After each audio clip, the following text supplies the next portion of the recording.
दोस्तों, ये जो आज हम यहाँ पर सब एकत्रित हुए हैं, आज से कुछ माह पूर्व हम लोगों ने एक देहरादून सिटीजन फोरम का गठन किया है। तो ये देहरादून शहर के नागरिकों का एक साझा प्रयास कह सकते हैं कि सभी लोगों को जोड़ने का प्रयास है। और देहरादून सिटीजन फोरम यानी डीसीएफ की मूल अवधारणा इस शहर में जो पर्यावरणीय मुद्दे हैं, सामाजिक मुद्दे हैं, उसको लेकर के आगे बढ़ने की। तो ये जो घटनाएं, ये दुर्घटनाएं हमारे बीच में हुई, इसने हमें प्रेरित किया और झकझोरा कि हम इसको लेकर के भी कोई ना कोई इस तरीके का यहाँ पर हम लोग आपस में आकर के बातचीत करें। उसके बाद में जब बात आगे बढ़ी तो मेरे हाथ में आप एक कागज देख सकते हैं और मैं ये कागज चारों तरफ घूम करके आपको दिखाना चाहूंगा। ये एक मांग पत्र है और ये मांग पत्र हम सबका मांग पत्र है। आप सबके बिहाफ पर हम लोगों ने एक मांग पत्र बनाया है जिसका हमने नाम दिया है देहरादून सिटीजन फोरम मांग पत्र। और इस मांग पत्र में 12 मांगे हैं। इस मांग पत्र में 12 मांगे हैं और इस मांग पत्र को हम देश के माननीय राष्ट्रपति महोदय को, माननीय प्रधानमंत्री जी को, माननीय राज्यपाल महोदय उत्तराखंड सरकार को, उत्तराखंड के मुख्यमंत्री को और उत्तराखंड की आदरणीय मुख्य सचिव महोदय को देंगे। तो ये 12 बिंदु हैं और मैं संक्षेप में आपके साथ में इन 12 बिंदुओं का एक एक करके बताना चाहूंगा। हम पूरा तो नहीं पढ़ेंगे, इतना समय नहीं है हमारे पास में। और आप में से जो भी इच्छुक होंगे, हम लोगों का एक व्हाट्सएप ग्रुप भी है, आप लोग जो भी जुड़ना चाहें हमारे डीसीएफ के व्हाट्सएप ग्रुप में भी आप जुड़िएगा। तो ये जो 12 बिंदु हैं, हम ये कहते हैं कि हमारी महिलाएं भय से मुक्त रहें, हमारी यही मांग है। महिलाओं को वही सुरक्षा मिलनी चाहिए जो सभी नागरिकों का एक बुनियादी अधिकार है। सार्वजनिक स्थानों, क्योंकि जो इसका मुख्य उद्देश्य है, हम पब्लिक सेफ्टी की मांग कर रहे हैं। अपने देश में, अपने राज्यों में, अपने शहर में महिलाओं की सेफ्टी की मांग कर रहे हैं, क्योंकि वैसे तो बहुत सारे मुद्दे हैं। तो हम ये कह रहे हैं इसमें कि सार्वजनिक स्थानों और कार्यस्थलों पर महिलाओं को सुनिश्चित करना अति आवश्यक है। हाल ही में कलकत्ता में एक प्रशिक्षित डॉक्टर और उत्तराखंड के रुद्रपुर में एक नर्स के साथ बलात्कार और हत्या की घटनाओं से हम गहरे आहत हैं। हम पीड़ितों और उनके परिवारों के प्रति अपनी गहरी संवेदनाएं व्यक्त करते हैं। हम मांग रखते हैं कि महिलाओं के खिलाफ अत्याचारों के मामलों में न केवल तत्काल कार्रवाई की जाए, बल्कि ऐसे मामलों में त्वरित और कठोर न्याय सुनिश्चित करने का एक प्रणाली, एक तंत्र भी स्थापित किया जाए। हम देहरादून के आईएसबीटी परिसर में 5 रोडवेज कर्मचारियों द्वारा एक नाबालिग के साथ सामूहिक बलात्कार की दुर्घटना से बेहद निराश हैं, हतप्रभ हैं।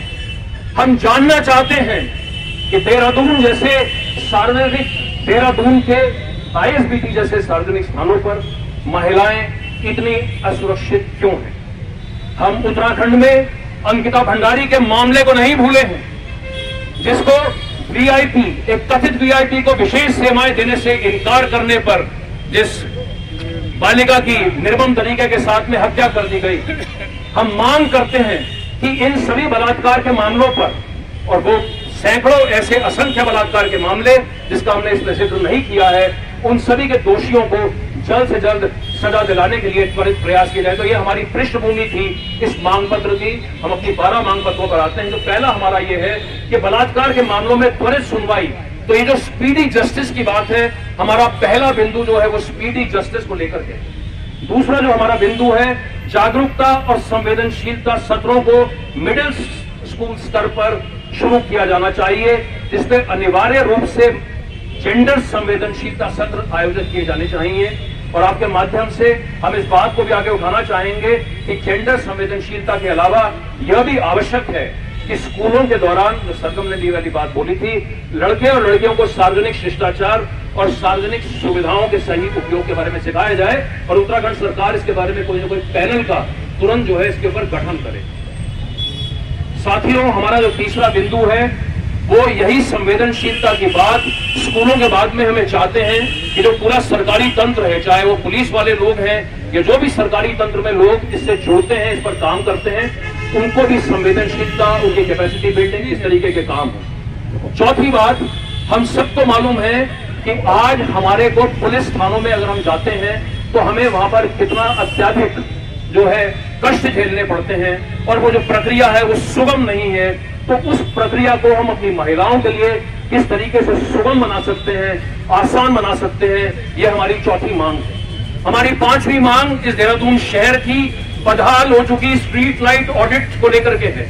यहाँ की जो स्ट्रीट लाइट है जो जलती नहीं है, आज हमें सार्वजनिक प्लेटफॉर्म से हम मांग करते हैं कि इसके ऊपर देहरादून शहर में एक स्ट्रीट लाइट ऑडिट कराया जाए, क्योंकि हमें मालूम है कि जब स्ट्रीट लाइट बेहतर होती है तो निसंदेह एक सेफ्टी का माहौल बनता है। हम सीसीटीवी कैमरों की स्थापना करने की एक मांग करते हैं और उसको लेकर के हमने इसमें और विस्तार से लिखा है। सड़कों, सार्वजनिक परिवहन केंद्रों और व्यवसायिक केंद्रों जैसे उच्च यातायात क्षेत्रों में रणनीतिक स्थान पर इन्हें लगाने से महिलाओं के खिलाफ उत्पीड़न और हिंसा के जोखिम को काफी हद तक कम किया जा सकता है। सातवां, मैं समय ले रहा हूं लेकिन महत्वपूर्ण जानकारी है। सातवां जो बिंदु है, संकट में पड़ी महिलाओं के लिए एक समर्पित हेल्पलाइन को लेकर के हमारा सातवां बिंदु है। हमारा आठवां बिंदु देहरादून में सक्रिय पुलिसिंग को लेकर के है। जिस तरीके से आप लोगों ने, कई बार हम लोग दिल्ली में देखते हैं गाड़ियां चलती हैं, इस किस्म की अगर गाड़ियां यहां पर भी इंटरसेप्टर किस्म की गाड़ियां देहरादून शहर में चलें। हमारा जो 9वां बिंदु है वो सार्वजनिक स्थानों पर शौचालय की व्यवस्था करने को लेकर के। हम सबको मालूम है कि कितनी बड़ी दुविधा हमारी महिलाओं के लिए जब हम पब्लिक प्लेसेस में जाते हैं, क्योंकि कोई भी जो टॉयलेट की फैसिलिटी है वो उपलब्ध नहीं होती है। हमारा 10वां बिंदु वर्क प्लेस सेफ्टी को लेकर के है, कार्यस्थल पर सुरक्षा और यौन उत्पीड़न की रोकथाम को लेकर। हमारा 11वां बिंदु सरकार और पुलिस को महिलाओं की सुरक्षा से संबंधित कानूनों और नीतियों को आकार देने में, और यहां पर हम आपकी मदद चाहेंगे कि सरकार जो कमेटियां बनाती है, हाल ही में अखबारों में पढ़ा कि उत्तराखंड पुलिस ने, अगर मैं गलत नहीं बोल रहा, 5 सदस्यों की कमेटी बनाई।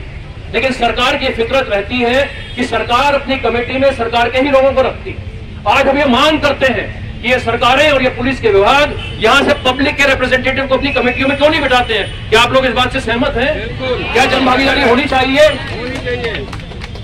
तो ये भी जो है अगर आप वहां पर लेकर जाते हैं। और हमारा 12वां और जो आखिरी बिंदु, इस देहरादून शहर में ये जो बढ़ती हुई गुंडागर्दी, उसको लेकर के हम चिंतित हैं। उस बढ़ती हुई गुंडागर्दी को है जो जाम चलते हैं सड़कों पर, ये जाम और ये शराब जो है ये अपने आप में एक बड़ा लीथल कॉकटेल है।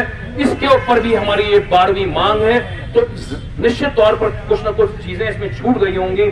इसको अगर हम रिकैप करें तो speedy trial, awareness session, gender sensitization session for government official, police थानों की बात हुई, स्ट्रीट लाइट की बात हुई, सीसीटीवी कैमरा की बात हुई, हेल्पलाइन की बात हुई, मोबाइल पुलिस की बात हुई, पब्लिक टॉयलेट की बात हुई, वर्क प्लेस सेफ्टी, जन भागीदारी और ये शराब और ये पब का कल्चर। तो दोस्तों ये हमारा ईमेल आईडी है, आप लोग इस पे अगर कुछ और आगे ले लीजिएगा। अभी मैं